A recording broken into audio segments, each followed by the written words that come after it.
Hey guys, David here from Unqualified Critics, and welcome back to the channel. And if you're new or you've not already subscribed, I'd like to ask you to join us. Now, if you've been on any of the home arcade forums or on Reddit or any of the Facebook groups, you know that Arcade1ups have been clearanced out before at Walmart stores across the US. In this video, I'm talking to you about the long-term implications of the latest, most dramatic round of Arcade1up clearances yet. Arcade1up is the biggest player in the home arcade market, but are they in trouble? I think they might be. And this isn't meant to be an attack, by the way, because I very much believe if Arcade1up stops getting picked up by major retailers like Walmart, or even if there's a significant slowdown in the degree of pickup, that's going to be bad for all of us who are interested in these products. Even if you're more of an At Games Legends Ultimate type guy, or you're interested in the iArcade, the reality is Arcade1up is the big daddy here. They're the ones with the most revenue, the most sales clearly by far. And if retailers give up on them, then I don't think we're going to see the same kind of pace of product innovation that we're getting now. Now, as I mentioned, this is not the first time Walmart, who is the biggest distributor of these Arcade1up products, has clearanced this stuff out. And it's Walmart. They're known for discounting. But these are the most extreme cuts. One guy even reports getting a 99-cent Space Invaders, and while that I'm sure was a pricing error, there are examples all across the US at not the 99-cent price point, but the $50 price point for lots of different cabinets and not just Wave 1. Now, at first, when I saw this, I thought these were just Wave 1 cabinets getting cleared out. We've seen that before. Walmart dropped a lot of the early cabs down to $74. People were wondering, is Arcade1up dying because of this? And it turned out not to be a big deal. It was just Walmart shifting around old inventory. After all, these boxes do sometimes collect dust in the store, especially the older models. But I've never heard of a below $74 clearance. And here, not only did we break the $74 glass floor, but newer cabinets are being clearanced for $50 too. I've seen examples of Star Wars, several examples of Star Wars being reported for $50. Pretty frustrating if you paid full price or close to full price, by the way. Now, retailers typically buy product from the manufacturers for around half of the MSRP. And of course, this number varies from different product categories, and Walmart themselves are known to price at a lower markup than that, but that's the general guideline. And with this, we can roughly estimate Star Wars cost to retailers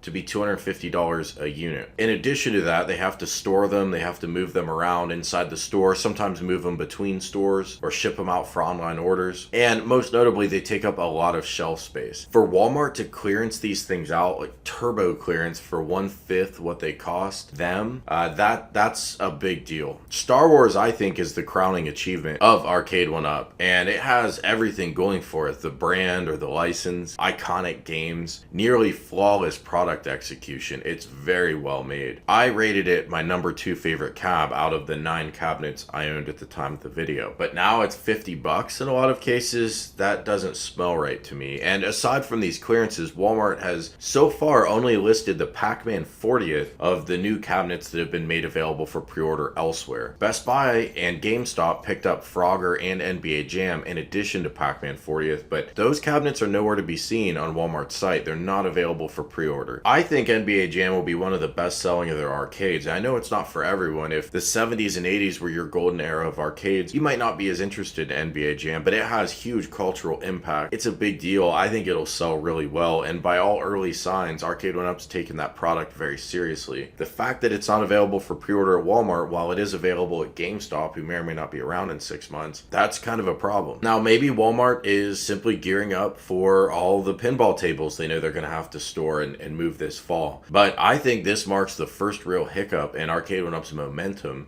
since they launched. And sure, a lot of us have complained at points about different things in the products and felt like they've had other missteps. But as far as retailer partnerships go, which is what really matters for a company like this, the product licenses, the cabinet sales, at least the information that we have so far, all signs point to them going from strength to strength each year and just getting stronger and bigger. And then one day Walmart mass clearances out their product, lists only one new cabinet from their summer season, so far at least, and things start to look a little different. Now, in addition to all that shelf space, these have to be highly returned and exchanged. The customer service challenges would naturally push retailer returns up. And I've long thought it was a mistake for Arcade1up not to invest more in their customer support, because then it just puts the burden and the pressure on their retailers, and they live and die by those retailer partnerships. If consumers don't trust customer support to make something right, the natural move is to exchange it or return it. And whenever you open a large new product, you'll see a big stop picture on it. Don't return this, contact us. It's not just Arcade1up who does that. It's on my water heater, has a big sign like that. When you buy a water heater from Lowe's or Home Depot or whatever, a lot of these large items have that, because the retailers don't want to deal with those returns. They don't take it out on the customer, they take it out on the company who made the product to begin with. And those companies don't want that. They're measured by that as a key metric. And when they go in to sell at retail, that's something that can make it harder or easier to do business in the future. If Walmart is indeed reducing their exposure to Arcade1up stock, it is entirely possible that what I believe would be a high rate of returns. And by the way, I could be wrong. I don't have any inside information.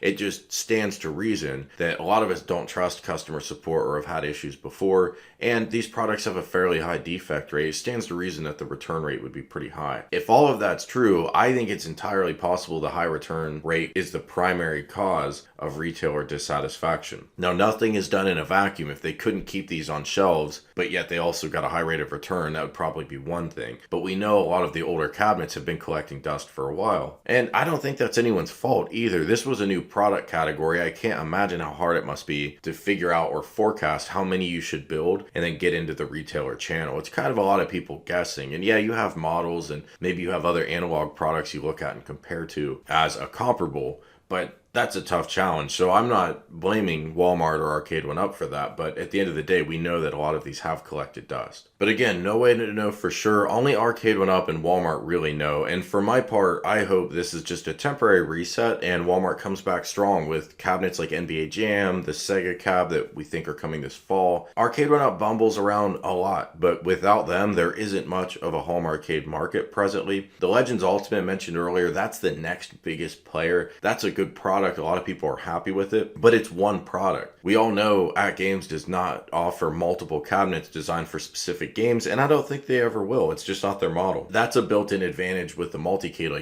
like the ALU. It is one product, one SKU to take up shelf space for retailers. They don't have to constantly stock 6 or 7 different models at once alongside accessories, all taking up that valuable shelf space. If Arcade1up fails, I don't expect any other players to pop up and fill that void in the same way Arcade1up has done with different cabinets for different games. I don't think we're going to see it again, at least not anytime soon. If Walmart won't buy from the biggest player in the market who's done pretty well so far, then there won't be a lot of other companies inspired to follow down that path. And Walmart certainly wouldn't work with a smaller player then and start buying this from them. They would have decided, well, this model doesn't work, we're going to move on and do something else like multi-cades. Now, if I'm off base on this, I'm very happy to be wrong.